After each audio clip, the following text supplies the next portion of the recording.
The galaxy is full of graveyards. We, the galactic hegemony, have cataloged thousands of them. We have given each a designation, a file number, and a brief epitaph written in sterile scientific language. Silent spheres of rock, ice, and gas worlds where chemistry flirted with biology for a fleeting moment, where molecules aligned just long enough to dream of life before being erased by the unforgiving arithmetic of the universe. We know these places well. We understand the limits of biology because we have spent millennia defining them. We know precisely how much radiation a cell can absorb before its molecular bonds unravel into useless fragments. We know the pressure threshold at which a standard exoskeleton collapses inward, joints liquefying, supports folding like paper. We know the exact temperature at which blood, regardless of species, ceases to be fluid and becomes vapor.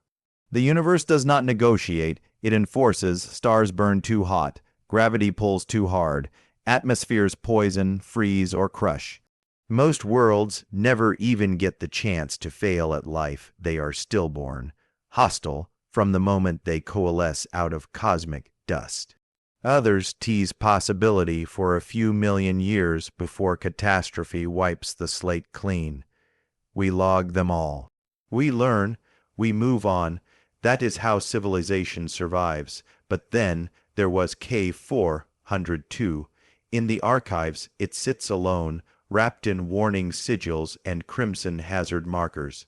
Among survey crews and long-range astrophysicists, it earned a simpler name, one that spread quickly and stuck. The Butcher. From a distance, K402 did not resemble a planet so much as a wounded eye staring back at the cosmos.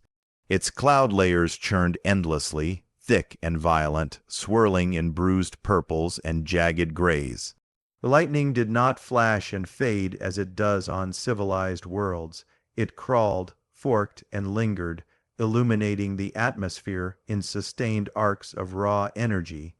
Even from orbit, it looked angry. Closer inspection only made it worse. The planet's gravity measured 2.4 standard GS, a crushing force that pressed relentlessly downward.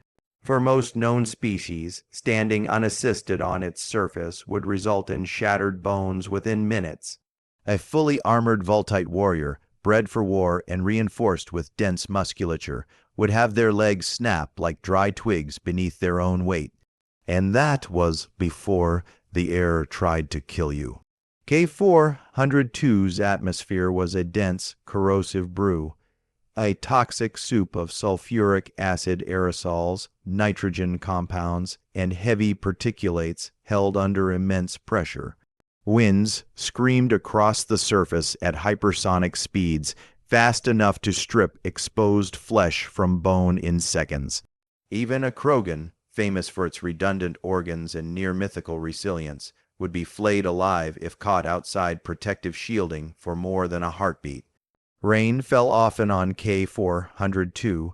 It was not water, it was acid, concentrated enough to eat through untreated alloys, hissing as it struck the obsidian plains below.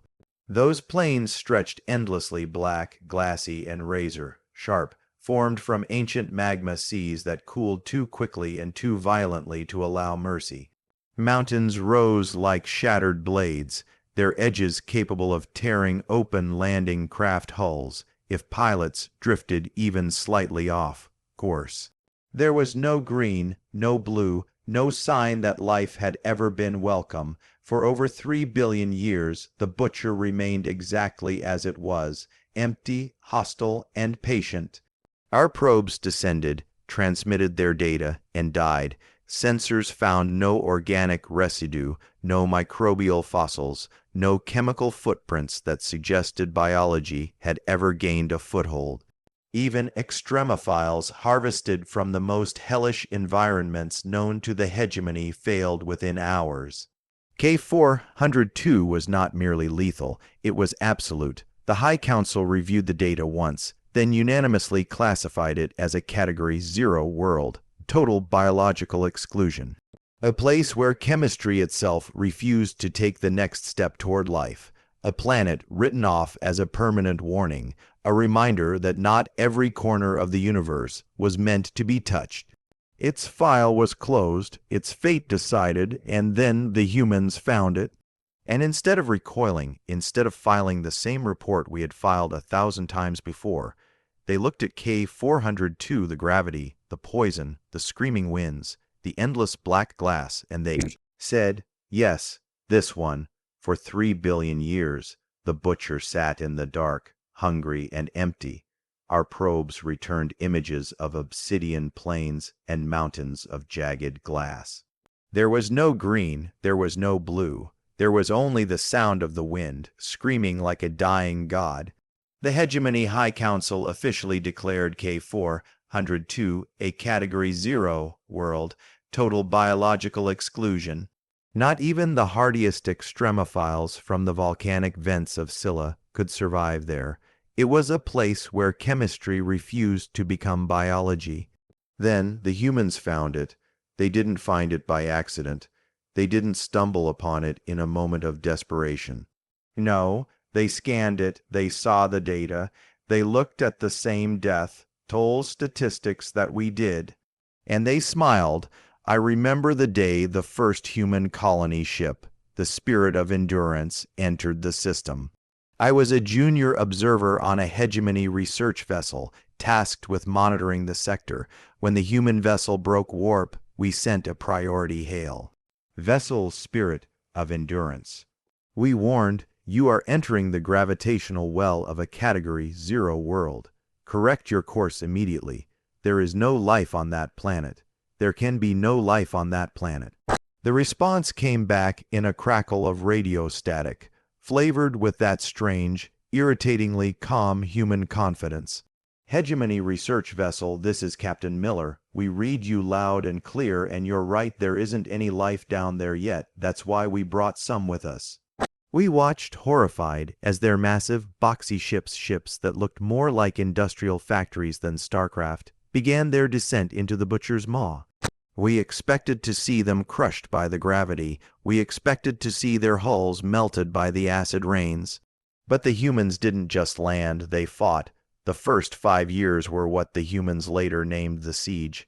Not because there was an enemy army. Not because there was a war declared. But because everything about K402 behaved like a besieging force. They did not build cities. That would have been foolish. Cities imply permanence, comfort, optimism. The humans understood, perhaps instinctively, that optimism on K402 would get you killed, so they built bunkers. Low-profile, brutally reinforced structures, driven deep into the obsidian crust like iron ticks. They were ugly, angular things, half buried and deliberately forgettable, designed not to be admired but to endure. Their entrances faced away from prevailing storm patterns. Their walls were layered with composite alloys and shock, dampening lattices meant to flex under pressure rather than shatter. And to build them, the humans unleashed their machines. They called them iron mules. From orbit, the walkers looked like absurd relics, vast, multi-legged industrial platforms crawling across a world that seemed determined to crush them flat. Each step sent shockwaves rippling through the glassy plains. Their legs sank inches into obsidian that should not have yielded at all. We watched as storms rolled in, storms that would have flattened a hegemony arcology. Winds screamed at hypersonic speeds, tearing at exposed machinery, hurling acid rain sideways like liquid shrapnel. Lightning struck again and again, crawling across metal hulls in blinding sheets of violet-white energy. The iron mules staggered, some fell, and every time one collapsed, we waited for the humans to retreat. They never did. Hatches blew open against hurricane, force winds. 3, sometimes 4, humans in pressurized suits would crawl out, anchoring themselves with magnetic boots and steel cables. They huddled together against the gale, bodies pressed close not for comfort, but for survival, and welded the machine back together while acid hissed against their armor. They worked while being actively punished for existing. Why? My commander asked quietly, watching the feed scroll past in relentless detail. There are 1,000 garden worlds along the rim, stable gravity, clean air. Why choose this hell? I had no answer. So I kept watching, and slowly, uncomfortably, I realized the truth. They weren't just surviving the butcher. They were engaging it. The first clue came with the drills. Massive bore rigs descended next, towering machines designed to punch straight through planetary crust. At first, we assumed they were mining. Resource extraction would have been logical. K4-102's mantle was rich in rare metals and exotic isotopes. But the humans didn't haul ore to the surface. They tapped heat. They drilled miles deep, past unstable fault lines, into regions of crushing pressure and incandescent fury. The planet shook under the strain. Seismic readings spiked wildly, enough that our scientists feared a catastrophic destabilization. Then the power grids came online. The humans had not come to steal from the planet. They had come to listen to it. They harnessed tectonic stress, geothermal infernos, mantle convection turning planetary violence into raw energy. Power surged upward through reinforced conduits, feeding into networks that glowed beneath the surface like veins of molten gold. K4-102 screamed, and the humans translated that scream into electricity. Next came the Aegis domes. Calling them domes was misleading. These were not shelters so much as declarations. Vast electromagnetic fields projected upward from geothermal anchors, forming invisible umbrellas over entire settlements. They shimmered faintly when storms struck them, bending hurricane, force winds away from fragile structures below.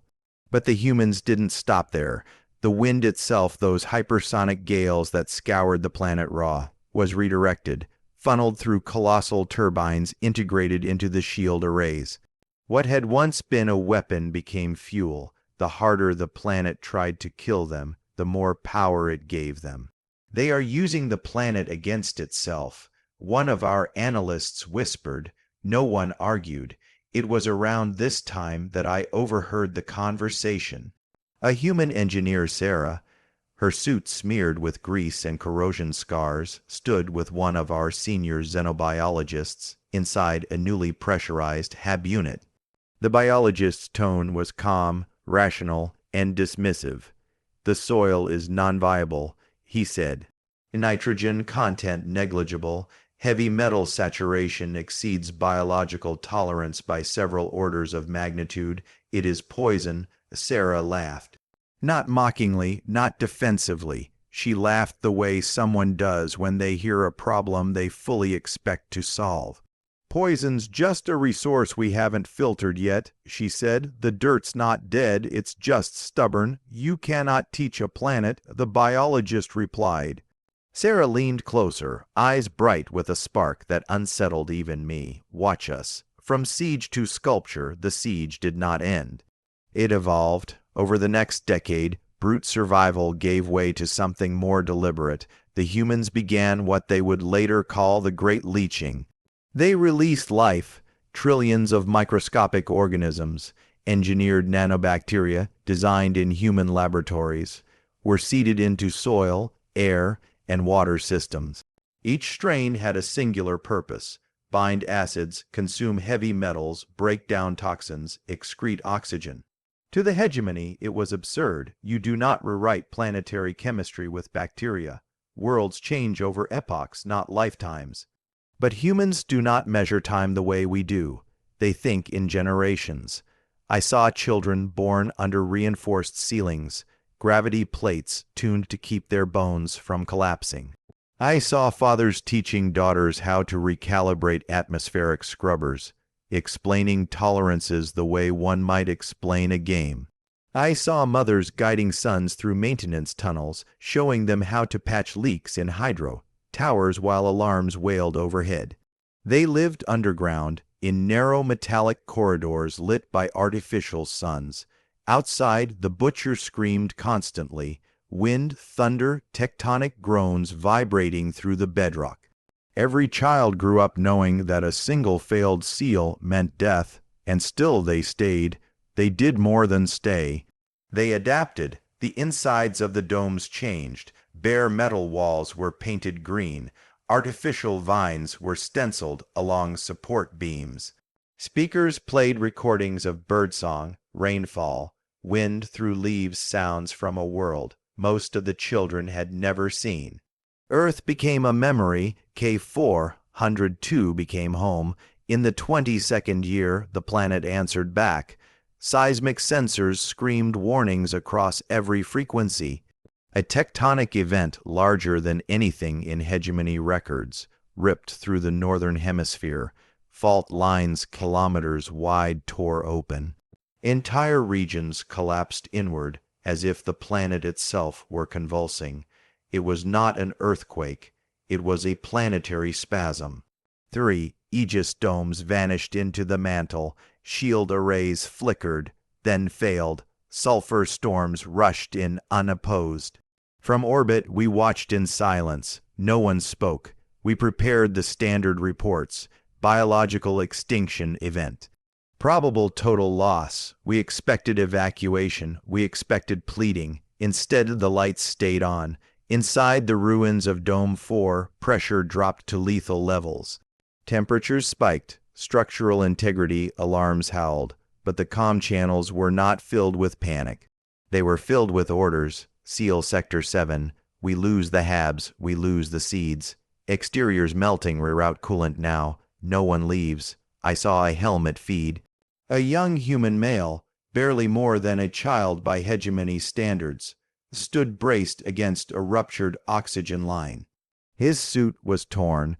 Blood floated inside his helmet as pressure differentials crushed his lungs. He used his own hand to seal the breach. Another human welded over it. He did not let go. He died 3 minutes later. His name was Elias. He was 24 years old. He had never seen Earth. He was born on K402. To him, this world was not hostile. It was home. That was the moment we understood. To us, a planet is a resource or a hazard. To humans, it is a challenge, a canvas, something to be claimed not through luck, but through the stubborn, bloody-minded refusal to stay dead. The storm lasted 6 months. They rebuilt in the ruins. They breathed through masks. They ate rations that tasted like chalk and metal. They worked 20-hour shifts beneath a sky that still hated them. They did not retreat. They dug deeper. And the butcher, for the first time in its long existence, failed to finish the job. Act Roman 4. The bloom 50 years after the spirit of endurance landed, I was invited down to the surface. I was terrified. I wore a hegemony environmental suit, a masterpiece of high-tech shielding. As I stepped off the shuttle, I expected to see the obsidian wastes and the jagged glass. Instead, I stepped into a forest. It wasn't a forest like the ones on the garden worlds of the core. The trees were different. Their trunks were thick and reinforced with carbon fibers, their leaves a deep, metallic blue to better absorb the harsh radiation of the local star. They didn't sway in the wind. They stood like pillars of iron, but they were trees. The air smelled not of sulfur, but of damp earth and ozone. The humans had done it. They had filtered the poison. They had crushed the glass into soil. They had redirected the rivers of lava to boil underground reservoirs, creating a water cycle where none had existed. I met Sarah again. She was an old woman now, leaning on a cane made from a piece of K402's native obsidian. She led me to a balcony overlooking a valley that 50 years ago had been a lake of acid. Now it was a sea of blue-green grass.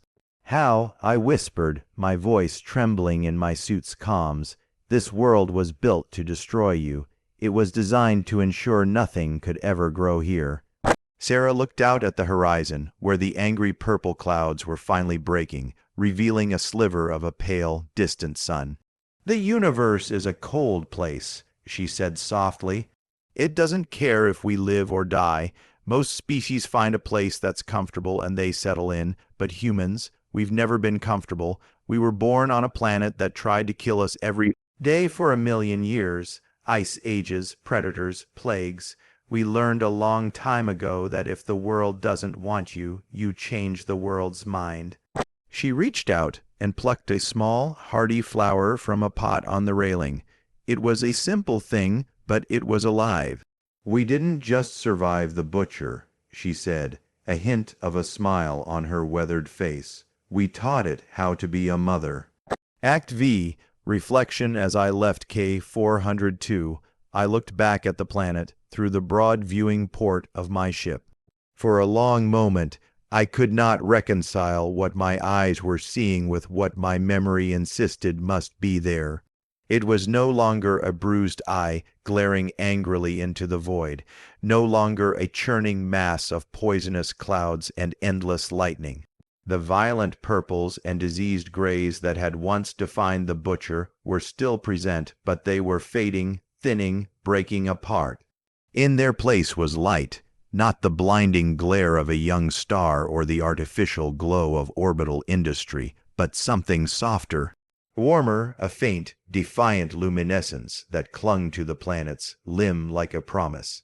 Scattered across the night side were clusters of steady illumination cities, settlements, habitats, each one a declaration that the darkness had failed to win. For the first time since its formation, K402 looked alive. The hegemony archives were updated within the cycle. K402 was formally stripped of its crimson hazard sigils. Its classification was rewritten, the old designation relegated to historical footnotes and cautionary case studies. The words Category 0, total biological exclusion, were removed, replaced by a phrase no one would have believed possible only decades earlier. Human-made paradise. The term sparked debate across academic councils and political chambers. Some argued it was imprecise. Others claimed it was dangerously sentimental. A few insisted that paradise was not something one could manufacture. None of them had stood on K402's surface. We, the galactic hegemony, have always searched for perfection. We scanned star systems for ideal distances from their suns, for stable axial tilts and gentle seasonal cycles. We look for gravity that neither crushes nor lets bodies drift apart, atmospheres that cradle life without corroding it, magnetic fields that quietly shield without complaint. We treat the universe like a landlord. We move carefully from world to world, hoping to find a place already furnished, already safe, already willing to accept us. And when we find such a place, we settle gently, careful not to disturb the balance that made it habitable in the first place. This philosophy has kept us alive for millennia. It has also kept us small. The humans do not share this fear. They do not search for comfort. They do not wait for invitation. They do not ask the universe if a place is suitable. They arrive with tools. To them, a hostile gravity well is not a warning. It is an engineering problem. A toxic atmosphere is not a death sentence. It is chemistry waiting to be reorganized. A planet that actively tries to kill them is not an enemy to flee, but a challenge to be understood. Where we see an impossible environment, humans see raw material. Where we see finality, they see potential. I have come to realize that humanity's greatest strength is not their technology, nor their adaptability, nor even their legendary resilience. It is their refusal to accept the world as it is presented. They are the only species I have ever encountered that does not ask the universe for permission to exist. They carve out space for themselves through stubborn will and relentless effort. They find the most broken, murderous corners of the dark and say, with quiet certainty, "This will do. This will be beautiful." They do not merely inhabit the galaxy, they reshape it. They are not settlers in the traditional sense. They are not conquerors either. Conquest implies destruction for its own sake. What humans do is something stranger, something far more unsettling. They take places meant for death and make them care. They turn killers into providers. They look at worlds that failed every biological equation we know and decide that the equations are wrong. I once believed humanity was arrogant. Many of us did. Their willingness to land on worlds like K400-2 struck us as reckless, even insane. Their obsession with extreme environments seemed like a pathological need to prove themselves against the universe. Why struggle so brutally for decades when safer options existed? But standing on K400-2, breathing air that once would have dissolved my lungs, watching alien trees sway beneath a sky that had learned restraint, I finally understood. It was never about pride, it was about attachment. Humans do not abandon easily once they decide something is theirs. A place, a people, a future, they cling to it with astonishing ferocity. They do not flee hardship. They endure it, adapt to it, and eventually reshape it until it can endure them in return. Their love for life is not gentle, it is fierce, it is unrelenting, it is willing to suffer, to sacrifice, to lose entire generations if it means the next one will breathe easier. The butcher did not become green because it was conquered. It became green because it was cared for half a century, without certainty of success, by people who refused to let go. As human ships continue to spread across the galaxy, we find ourselves watching their trajectories with a mixture of awe and unease. They do not head for the comfortable worlds we covet. They chart courses toward radiation, blasted rocks, frozen moons, pressure, crushed super, Earths, places we marked as permanently uninhabitable. Once we feared those places. Now, when a human vessel changes course toward them, we understand what that means. It means lights will appear where there was only darkness. It means atmosphere will be rewritten, soil coaxed into life, storms bent into service. It means that in a few decades, perhaps a century, another impossible world will quietly stop being impossible. They taught a dead planet how to breathe. They taught a killer how to provide. They took something the universe had declared final and made it ordinary. And in doing so, they taught the rest of us something profoundly unsettling. Life does not merely survive where conditions allow. Sometimes, life survives because someone refuses to let it die. For the first time since the hegemony reached the stars, we are no longer the ones defining the limits of biology, habitation, and endurance. We are students now, watching, learning, waiting to see which dead world the humans will choose next, and what miracles they will carve out of its bones. And for the first time, the galaxy truly understands what it means to be human, not fragile, not reckless, but architects of life itself.